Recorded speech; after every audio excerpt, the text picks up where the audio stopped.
জামাত কিন্তু ওই জায়গাটাতেই কাজ করতে চাচ্ছে, যারা 500 টাকা 1000 টাকা 2000 টাকা অথবা ঘুষ দিয়ে তাদের ভোটটা কিনতে চায়।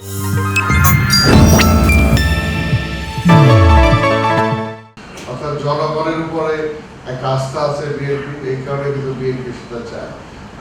আর জনগণও বিএনপির উপর একটা আস্থা আছে। তারা একসময় জিয়াউর রহমানের উপর আস্থা রেখেছিল, একসময় খালেদা জিয়ার উপর আস্থা রেখেছিল। বর্তমানে যখন প্রমাণ হয়ে গেছে যে তারেক রহমানের উপর তারা আস্থা রাখতে চায়, এই কারণে অনেকে নির্বাচনটাকেই বন্ধ করে দিতে চায়, এই প্রক্রিয়াটাকেই বন্ধ করে দিতে চায়। আমি জানি যে আপনার ডিপ্লোম্যাটিক জোনে যারা থাকেন দেশে বিদেশে বিভিন্নভাবে আপনাদেরও অনেক সুযোগ আছে, লবিংয়ের আপনাদেরও অনেক কিছু কথা বলার সুযোগ আছে, যেখানে ডিসিশন মেকিং গুলো হয় সেখানে অনেক কিছু আপনাদের করার সুযোগ আছে।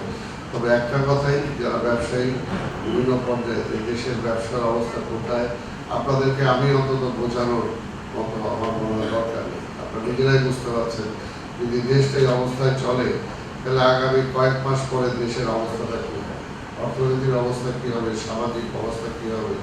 আর বৈদেশিক সম্পর্কের ব্যাপারটা একেবারে জিরো জায়গায় চলে গেছে। সবাই মনে করতেছে যে একটা ইলেকটেড গভর্নমেন্ট ছাড়া আর তারা কথাই বলতে চায়, এমন একটা অবস্থায় আজকে দেশটা আছে। একটা ইলেকটেড গভর্নমেন্ট দরকার।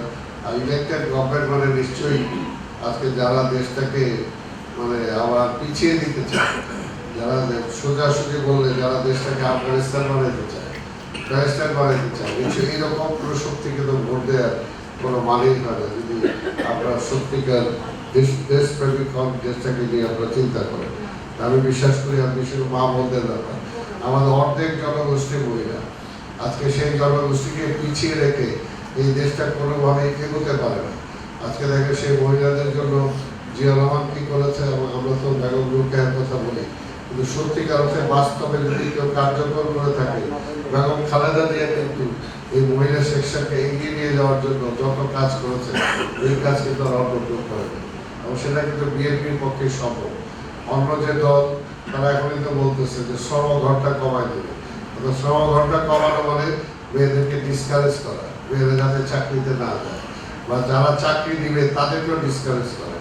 একজন যে একটা কোম্পানির মালিক সে তো নিশ্চয়ই চাবে 8 ঘন্টার শ্রম যে দিতে পারবে তাকেই সে তাকে অ্যাপয়েন্টমেন্ট দিতে চাবে। সে নিশ্চয়ই 5 ঘন্টা যে শ্রম দিবে তাকে তো সে দিতে চাবে না, অর্থাৎ তাদেরকে ইনডাইরেক্টলি কাজের থেকে বিমুখ করা।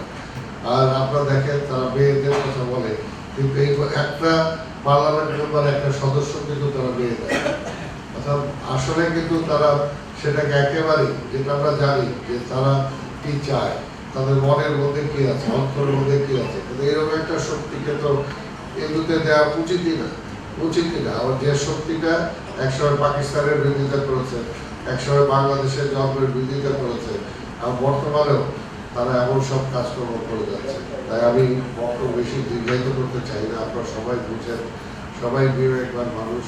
আজকে এই অবস্থায় তারেক রহমানকে কেন জয়ী করা উচিত, এবং তারেক রহমান জয়ী হলে কি করতে পারবে, একটা কথা তো আপনারা নিজেরাই বলছেন যে আজকে স্বাভাবিকভাবে এই দেশের এই সিটে অন্য কিছু এলাকা আছে যেগুলো আনডেভেলপ, ওই এলাকার মানুষও কিন্তু আজকে তারা প্রধানমন্ত্রীকে ভোট দিতে চায়।